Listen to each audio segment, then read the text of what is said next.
Você é ansioso ou tem crise de ansiedade durante o dia, a semana? Aqui em consultório, mesmo na modalidade online ou presencial, o que mais pegamos aqui são queixas de ansiedade. Pessoas jovens, mulheres de 24 a 35 anos, estão no primeiro lugar do ranking de procura. Pessoas que estão começando agora a vida adulta, mas já sofrem de ansiedade, alguns como transtorno de ansiedade, ou TAG, ou TAG, como alguns chamam, outros como um sintoma de ansiedade mediante um advento, uma situação futura que eu tenho que resolver, uma entrevista de emprego, gera ansiedade, tão forte a ansiedade que a pessoa tem os sintomas de algo mais sério, por exemplo, falta de ar, pânico, algumas pessoas chegam a ter ânsia de vômito, outras vomitam, convulsionam, desmaiam, outras têm reações alérgicas em todo o corpo. A ansiedade em si tem duas origens básicas. Primeiro, a física, que é a partir do seu cérebro, e depois tem a questão psicológica, que vem do seu consciente ou do seu inconsciente, muitas vezes do seu inconsciente. Para entender,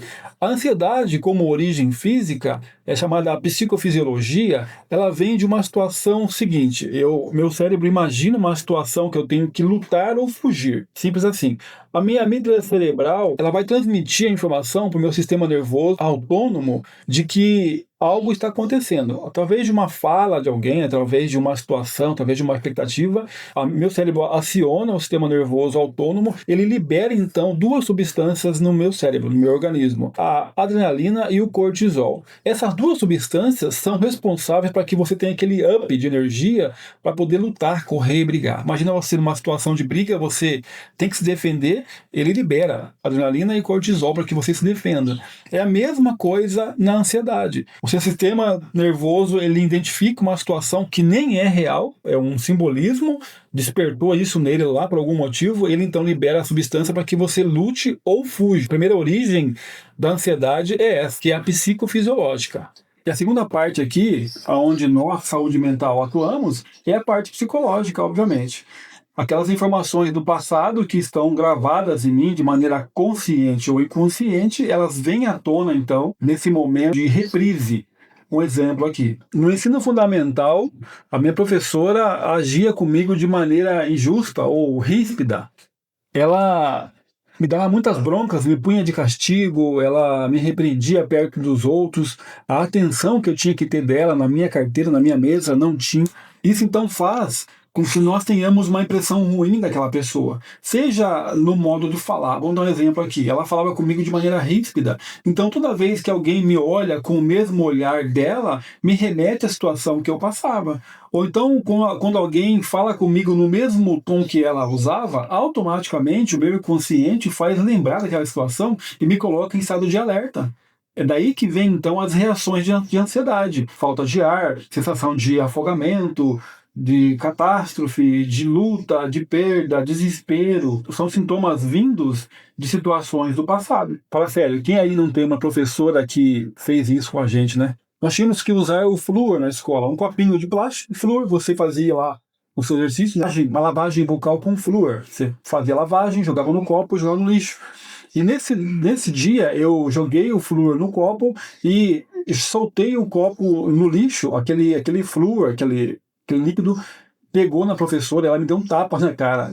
E aquilo marcou muito a minha vida. Então, quando eu via aquela professora em outros lugares de novo, eu lembrava da situação. Aquilo me trazia uma ira, porque eu não reagi quando era criança e queria reagir depois de grande. Pessoal, não reagi, não fiz nada. Mas interessante que aquilo marcou a minha vida. Então, de maneira inconsciente, eu salvei aquela informação que me trazia uma reação nos dias futuros, quando eu via ela. Depois de adulto, eu tinha 7 anos, mesmo depois de adulto, eu via aquela professora e lembrava daquela reação. E nós, como seres pensantes, nós temos isso de salvar as informações de maneira consciente ou inconsciente. A lembrança que eu guardei daquela situação com a professora era uma lembrança consciente, eu lembrava daquilo. Mas a reação era inconsciente, eu não sabia que eu ia reagir daquela forma. Então nós temos a ansiedade como uma causa física, psicofisiológica, que é no seu cérebro, através da amígdala cerebral, e temos a causa psicológica, de acontecimentos passados que causam uma reação ruim para a gente. Mas para entender, mesmo a causa física ou a causa psicológica, elas devem e precisam ser tratadas, mas mesmo na causa física ou na causa psicológica, é claro que a ansiedade tem que ser tratada. Procure um psicanalista, procure alguém para poder te ajudar. Então, quando eu descubro esse gatilho, qual é o gatilho? Eu sei a origem da minha ansiedade. A partir daí eu consigo, então, evitar, reprogramar através de um terapeuta, eu consigo me defender disso tudo.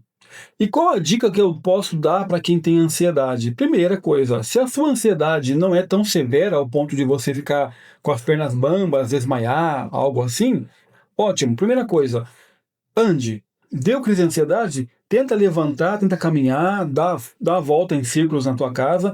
Então, quando você anda, seu corpo consegue entender que preciso focar no andar e desliga dessas sensações de ansiedade, talvez falta de ar. Em situações de crise severa de ansiedade, antes disso, obviamente, você conversa com alguém que está ao teu lado, sua mãe, seu pai, ou quem convive com você, e fala assim, olha, quando eu estiver ansioso ou ansiosa, me der crise, me levante, nem que pegue pelos braços, levante e me faça caminhar.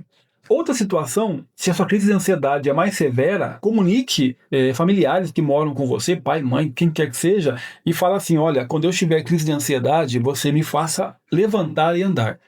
A melhor coisa que você faz é levantar e andar, nem que ande em círculos, não tem problema nenhum. Quando em crise severa, não consegue levantar sozinho, alguém tem que te levantar. A menos que você desmaie, que você tenha convulsão, aí é um caso mais sério, que tem que chamar mesmo um socorro médico, mas em crises assim, que você é consciente, porém não consegue fazer sozinho, ensine seus familiares a fazerem isso. Outra situação, não dá para andar, não consigo levantar, ninguém consegue me levantar, de repente eu sou grande, a minha mãe é pequenininha, enfim. Ensine eles a te dar tapinhas nas costas ou na perna. Eu estou lá em crise de ansiedade, estou querendo buscar o ar, não consigo, então a pessoa me dá alguns tapas, não contínuos, tapas separados, para que a minha mente preste atenção naquilo, no tapa, e pare de me deixar assim ansiosa. Então ela vai tirar o foco, né? A palavra é essa. Assim como a ansiedade começa com foco em alguma coisa, ela termina com foco em outra. Eu estou lá ansioso, tal, então tapa, eu vou olhar para aquele tapa lá e eu vou parar, a crise de ansiedade vai parar. Em casos muito extremos, já falei, chama ajuda médica, mas funciona. Ande, dê os tapinhas, ensine as pessoas que estão ao seu redor aí para poder ajudar nesse sentido. Em todos os casos de ansiedade, procure um psicanalista. Estou pronto para atendê-lo, gosto de ajudar, e cada desafio, cada paciente é um desafio que a gente vence.